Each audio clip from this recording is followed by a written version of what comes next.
ബഹ്റൈനിൽ മന്ത്രാലയങ്ങളിലെയും സർക്കാർ സ്ഥാപനങ്ങളിലെയും ജോലി സമയം വൈകുന്നേരം വരെ ആക്കണമെന്ന നിർദ്ദേശവുമായി എംപിമാർ.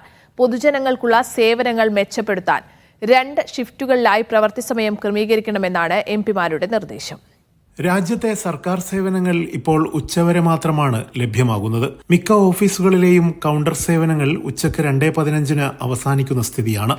ഇത് പൗരന്മാർക്കും താമസക്കാർക്കും പ്രയാസകരമാണ്. അതിനാൽ സർക്കാർ ഓഫീസുകളിലെ ജോലി സമയം വൈകുന്നേരമടക്കം 2 ഘട്ടങ്ങളിലായി ക്രമീകരിക്കണം. ജലാൽ കാദമൽ മഹ്ഫൂദിന്റെ നേതൃത്വത്തിലുള്ള എംപിമാരുടേതാണ് പാർലമെന്റിൽ അവതരിപ്പിക്കപ്പെട്ട ഈ നിർദ്ദേശം. 2 ഷിഫ്റ്റുകളിലായി പ്രവൃത്തി സമയം വൈകിട്ട് 8 മണിവരെ ദീർഘിപ്പിക്കുന്നത് പൊതുജനങ്ങൾക്ക് നൽകുന്ന സേവനങ്ങളെ മെച്ചപ്പെടുത്തുമെന്ന് എംപിമാർ പറയുന്നു. പ്രായമേറിയവർക്ക് രാവിലെ തന്നെ ഓഫീസുകളിലെത്താൻ സാധിക്കില്ല. മറ്റ് സ്ഥാപനങ്ങളിൽ ജോലി ചെയ്യുന്നവർക്ക് സർക്കാർ സേവനങ്ങൾ ലഭിക്കണമെങ്കിൽ അവർ അവധിയെടുത്തു വരേണ്ടുന്ന അവസ്ഥയാണുള്ളത്. 2 ഷിഫ്റ്റുകളിലായി പ്രവൃത്തി സമയം പുനഃക്രമീകരിച്ചാൽ ഈ പ്രശ്നങ്ങൾ പരിഹരിക്കാൻ സാധിക്കുമെന്നാണ് എംപിമാരുടെ വിശദീകരണം. റോഡിലെ ഗതാഗതക്കുരുക്ക് ഒഴിവാക്കാനും ഇതുവഴി സാധിക്കുമെന്ന് പാർലമെന്റ് അംഗങ്ങൾ ചൂണ്ടിക്കാട്ടി. നിർദ്ദേശം പാർലമെന്റ് പരിഗണിക്കും.